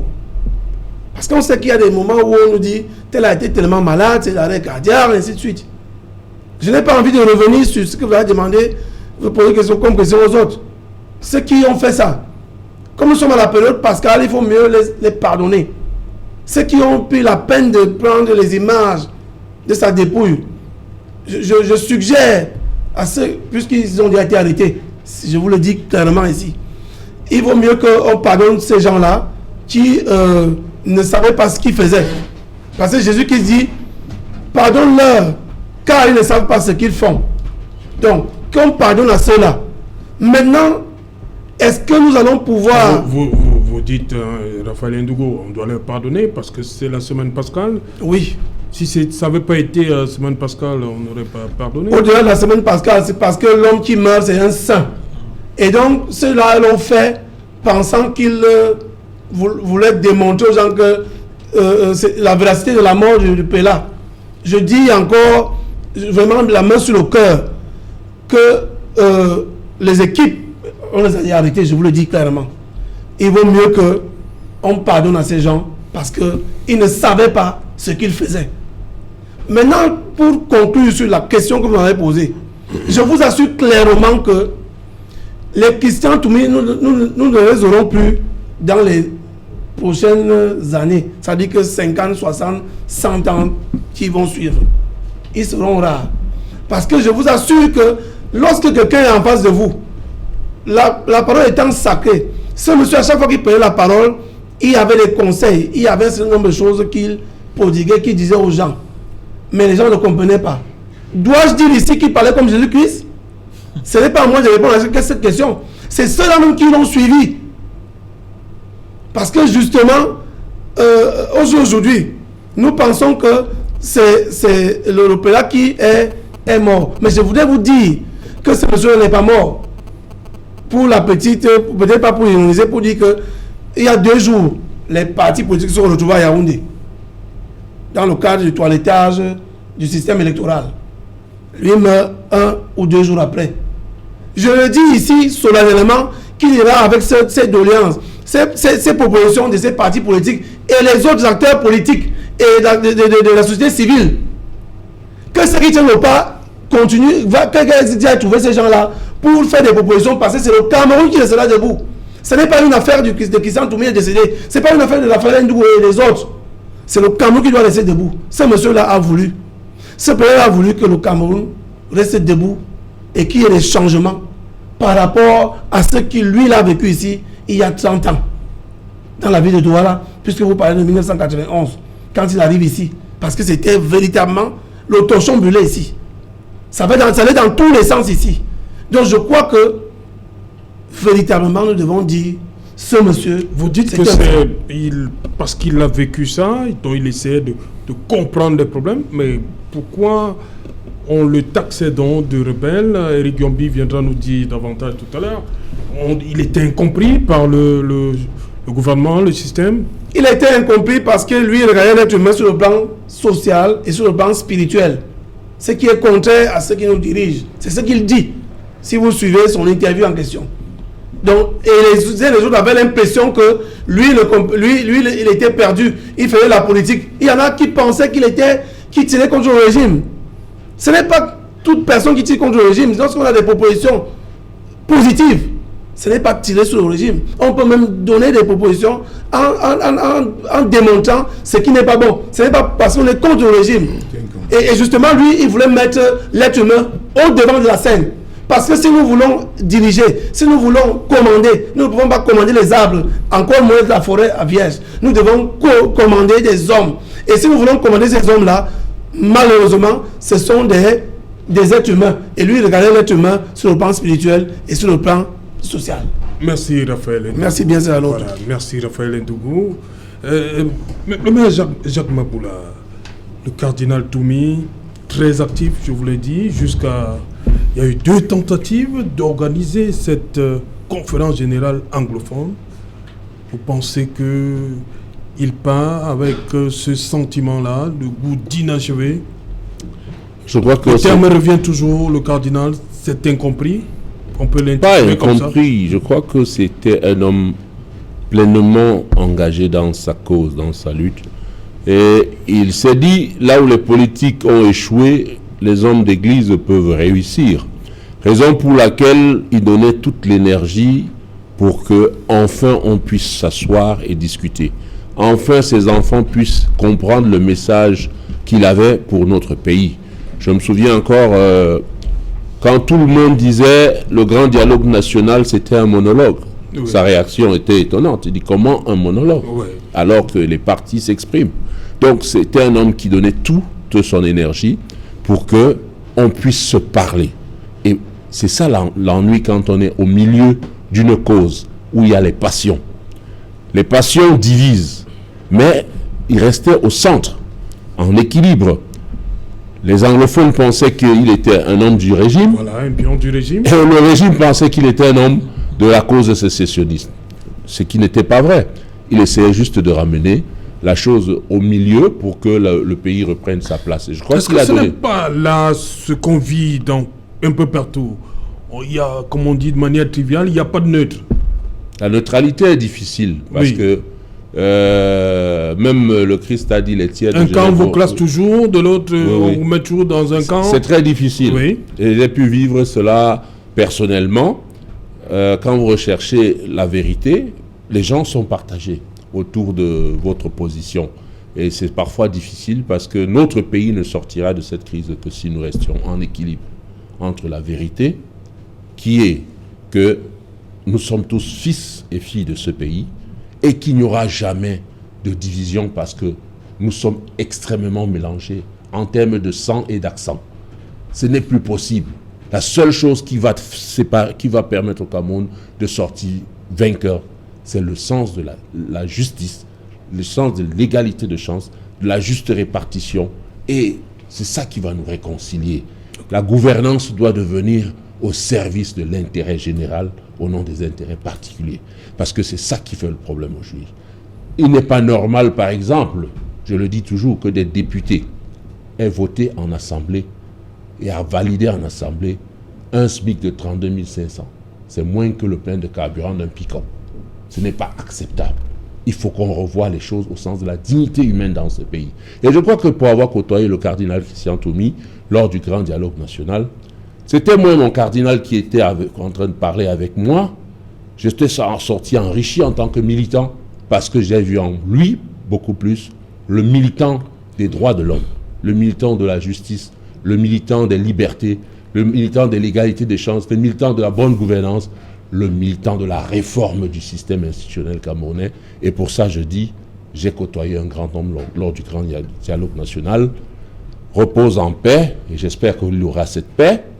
Mais je voudrais dire en même temps à tous ceux qui l'ont côtoyé et qui l'ont entendu, ceux même qui l'ont enlevé, qu'aujourd'hui, le cardinal est mort. Il est inutile de verser les larmes alors que vous portez encore des armes. Parce que c'est ce qu'il vous a demandé toute la vie. Si vous déposez les armes, je crois qu'enfin, ce grand homme va reposer en paix. Okay. Et je crois qu'il a les yeux rivés vers les Camerounais maintenant. Voilà, on va d'abord prendre rapidement la réaction de Pascal à la suite du maire Maboula. Oui, Serge, le maire. Avant d'accueillir Eric Gombi. Le maire a parlé, disons, de la All Anglophone Conference. Il faut dire que la conférence générale anglophone. La conférence générale anglophone. Il faut dire que j'ai peiné dur pour le rencontrer. C'était justement à propos de ce qu'on avait pensé échec. D'accord, je le dis sous témoin, je le lui ai dit et il a été d'accord avec moi. À son âge, ce n'est plus facile d'aller côtoyer des gens et de les choisir de lui-même. Je lui ai dit, il y a erreur, la personne, je préfère ne pas appeler des noms pour le moment. Nous avions déjà eu un qui avait démissionné à cause des menaces des Ambazoniens. Ouais. Et maintenant, il y a eu quelqu'un d'autre. J'ai cherché à le rencontrer pour lui dire, ce monsieur ne cache même pas toute sa sympathie pour les Ambazoniens. Il faut le dire.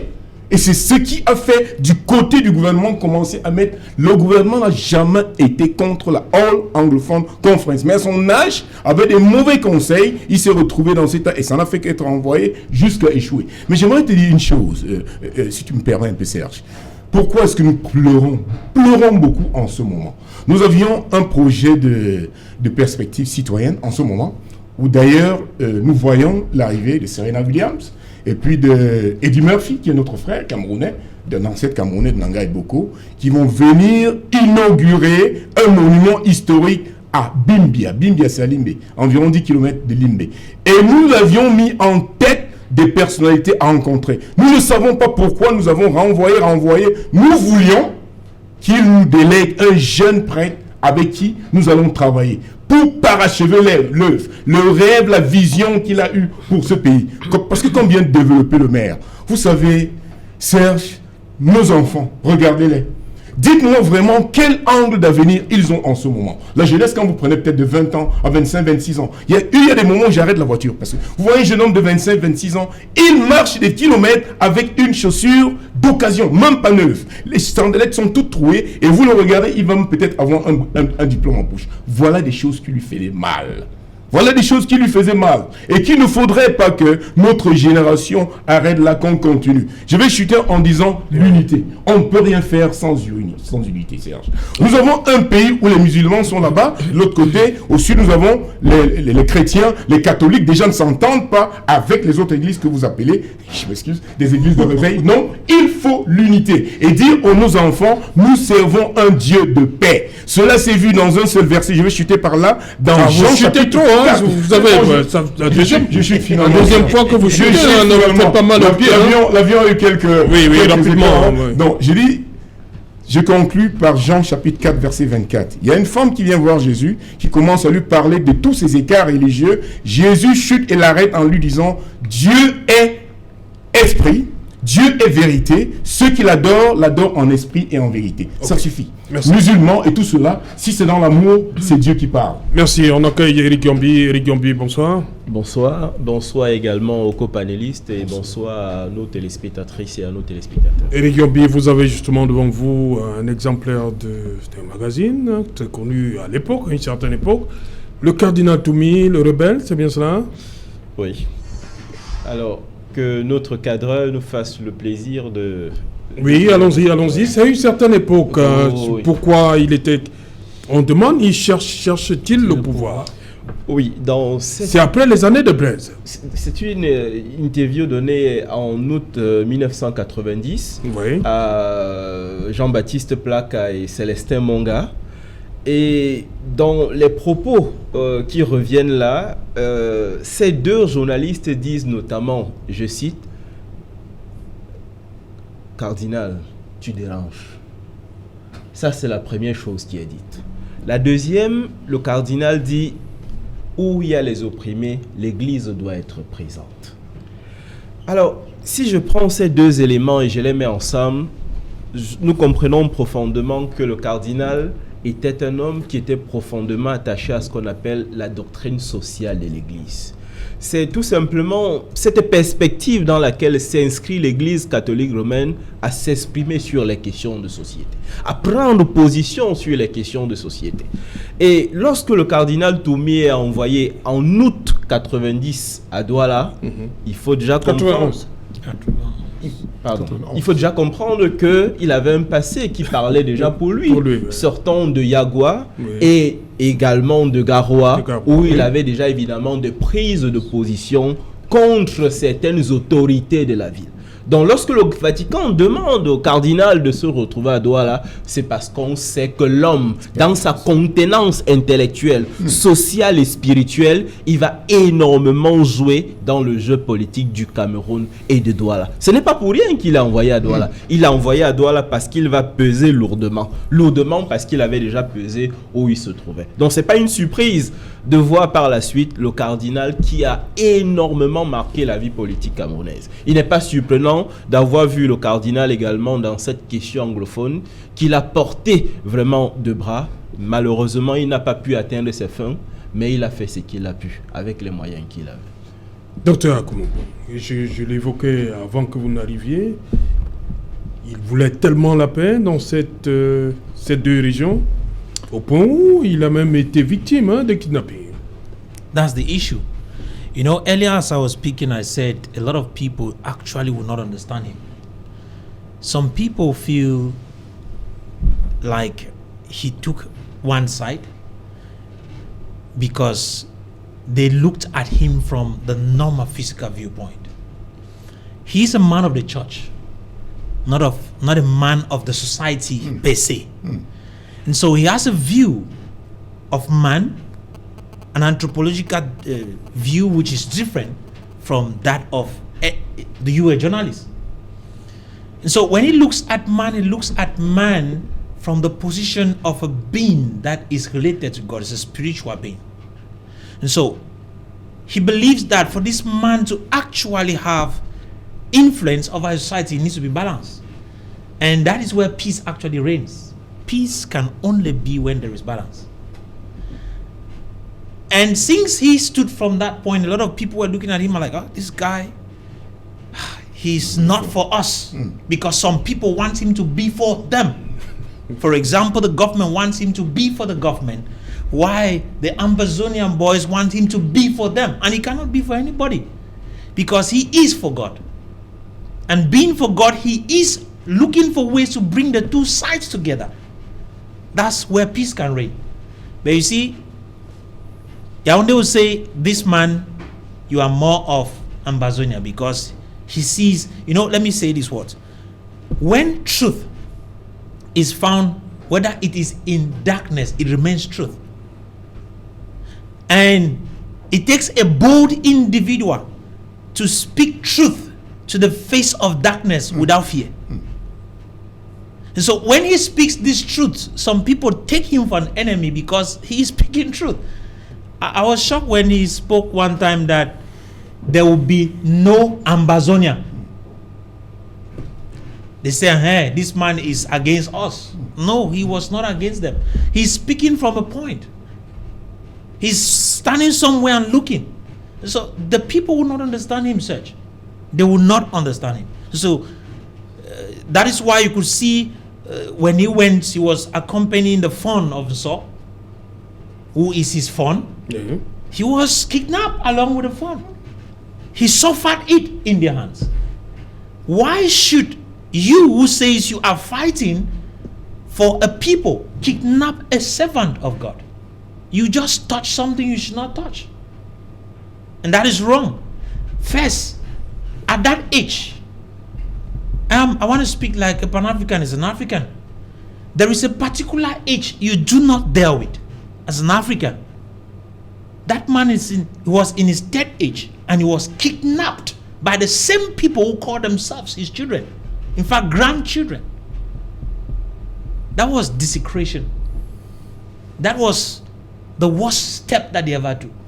So you do not expect him that when he comes out, he should say that, oh, you are going to win, the Ambazonia cause is successful. He will tell you, people dead out of course. And so you have destroyed everything you were building on.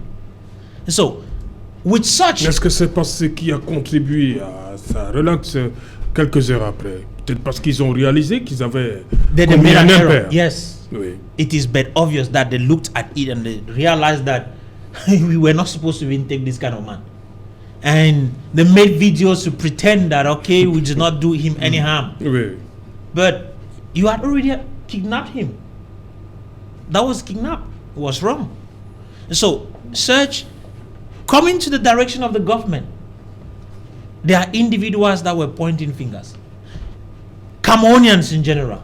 Because I've heard a lot of people mention to me that tu ne connais pas ce que tu es en train d'appeler to me, il est derrière le truc Ambazonie. I say, hey, some of you are saying things you do not understand.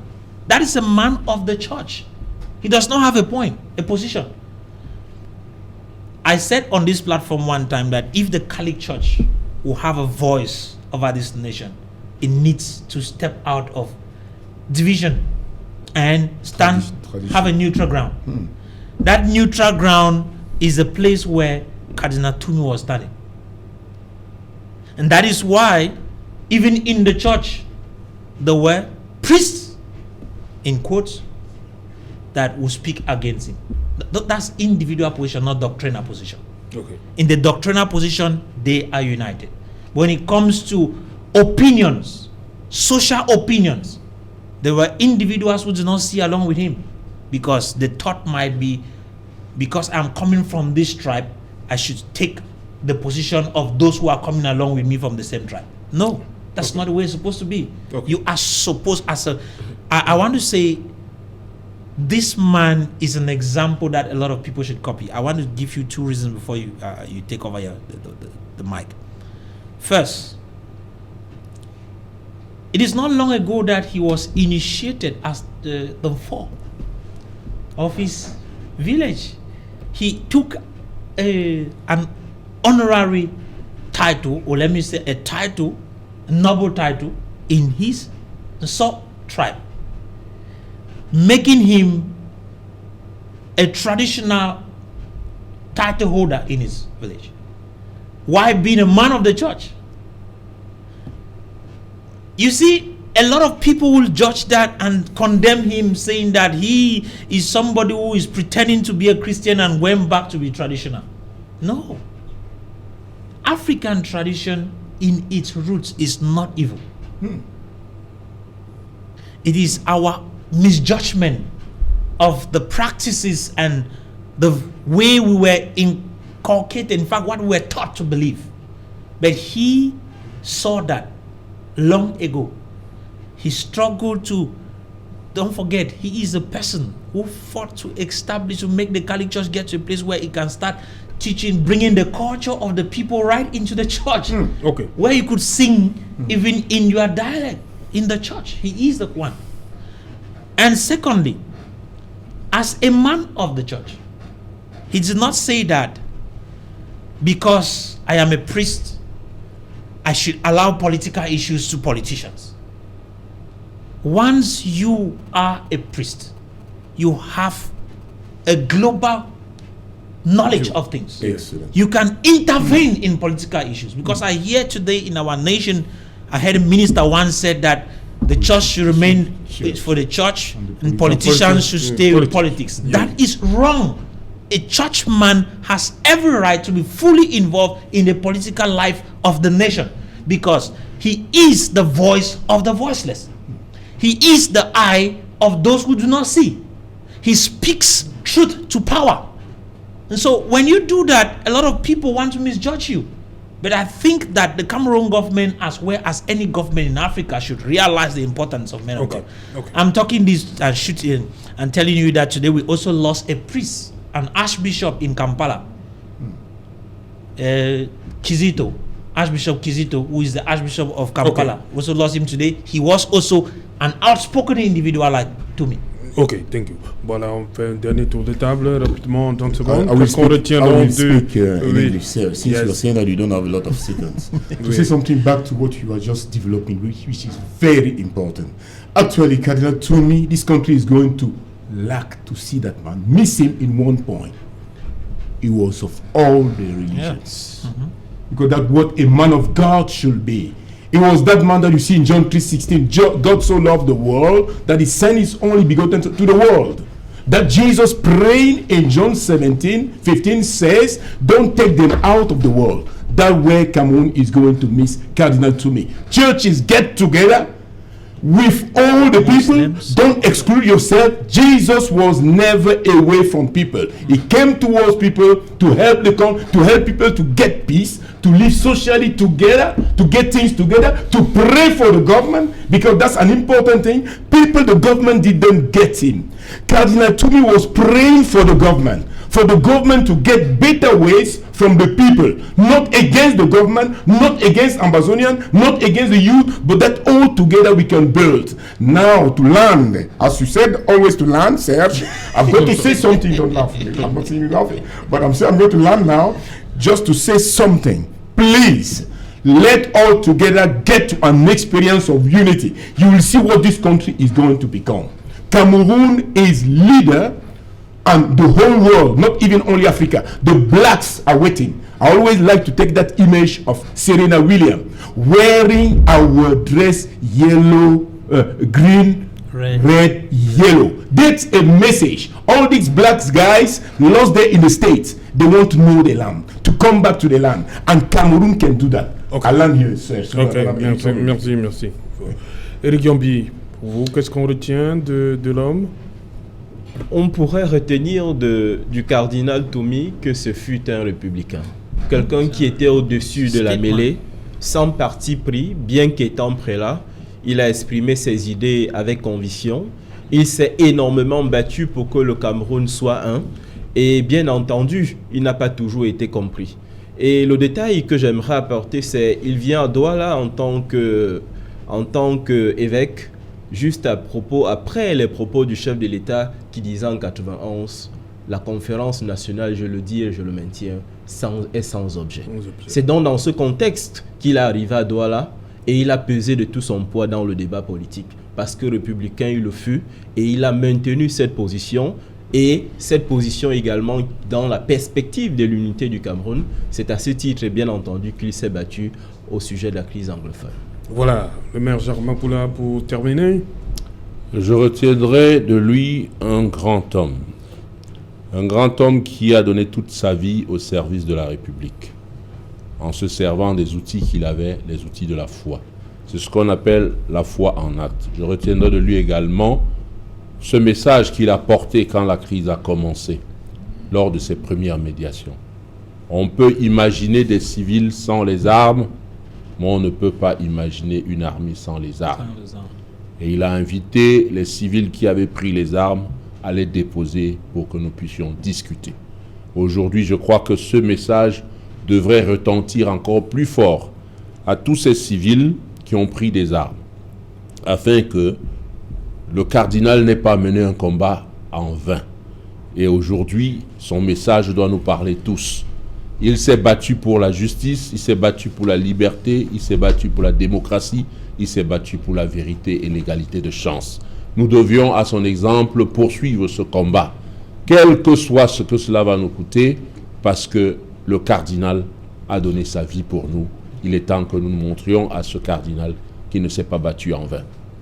Voilà, merci cher monsieur d'être venu, merci à tous ceux qui sont passés avant vous. Madame, monsieur, nous sommes arrivés au terme de cette édition spéciale consacrée à la vie. L'homme, le cardinal Christian Toumi. Rendez-vous, il est pris pour lundi 19h pour un autre numéro et qui ne soit, on va dire merci à Dani Warren Z2, Farel Bounia, Marlise Minkoumou, Zéphirin Gondi, Innocent Abega. Bonsoir. Kikai Kelaki.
Tu paris